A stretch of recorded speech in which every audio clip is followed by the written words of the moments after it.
জঞ্জাল কর নিয়ে নয়া সিদ্ধান্ত তৃণমূল পরিচালিত মালদহের ইংরেজবাজার পুরসভা। পৌর পরিষেবা পেতে হলে এবার থেকে আগে মেটাতে হবে জঞ্জাল কর, এমনই সিদ্ধান্ত ইংরেজবাজার পুরসভা বোর্ড অব কাউন্সিলের বৈঠকে।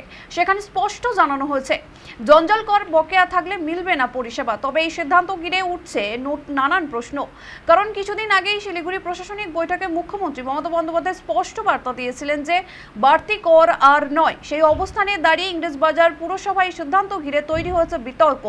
পুরসভার তরফে জানানো হয়েছে প্রতি মাসে 30 টাকা করে দিতে হবে জঞ্জাল কর, না হলে পানীয় জল নিকাশি সহ বিভিন্ন পরিষেবা থেকে বঞ্চিত হবেন নাগরিকরা। এই সিদ্ধান্তের তীব্র বিরোধিতা করেছেন বিরোধী দলের কাউন্সিলররা।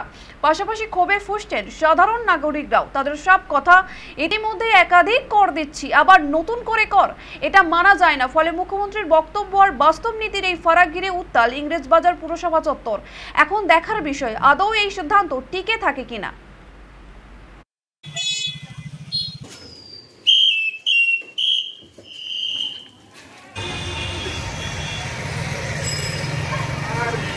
ইংলিশবাজার পৌরসভায় জঞ্জাল ট্যাক্স বিষয়টা আমি আগেও আমাদের কানে এসছে, শুনেছি বিষয়টা। এখন শুনলাম নাকি রেজলিউশন হয়েছে, তো সেটা তো পরের বিষয়। কিন্তু তার সঙ্গে আমরা তো সব ট্যাক্সই দিই, মিউনিসিপ্যালিটির তরফ থেকে যত ট্যাক্স আছে, যত রকমের পরিষেবার কর আমরা দিই, সবই দেওয়া হয়। তারপরে আবার এই ট্যাক্সটা এক্সট্রা করে এবং এর সঙ্গে অন্যান্য পরিষেবার কী সম্পর্ক, এটা সহমত পোষণ করতে পারছি না। আমরা সব রকম পরিষেবা ট্যাক্স দিই এবং আমরা পৌর নাগরিক হিসাবে সব রকম পরিষেবা পাওয়ার যোগ্য।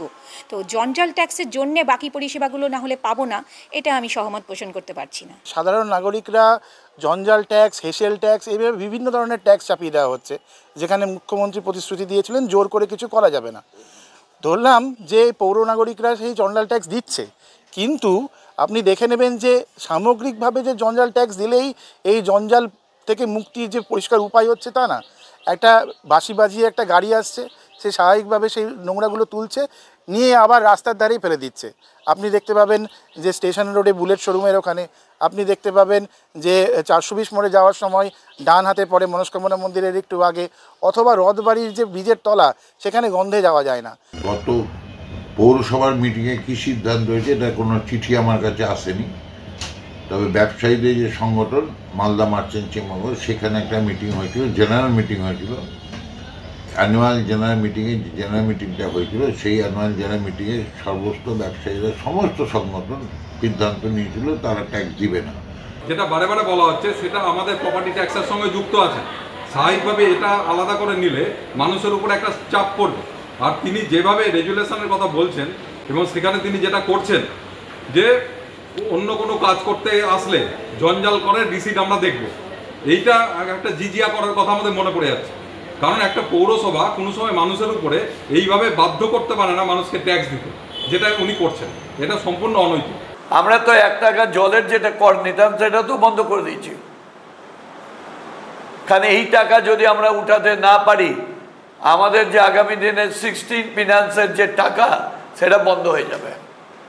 আমরা বলেছি যে কোনো যদি খুব ইমার্জেন্সি থাকে, খুব ডেথ সার্টিফিকেট অমুক নিয়ে আসে, সেটা না, যে কোনো কাজে আনলে, প্ল্যান হোক, আদার্স কাজ হোক, তাকে কিন্তু ওই সার্টিফিকেটটা দেখাতে হবে যে পেমেন্ট করেছে টাকা।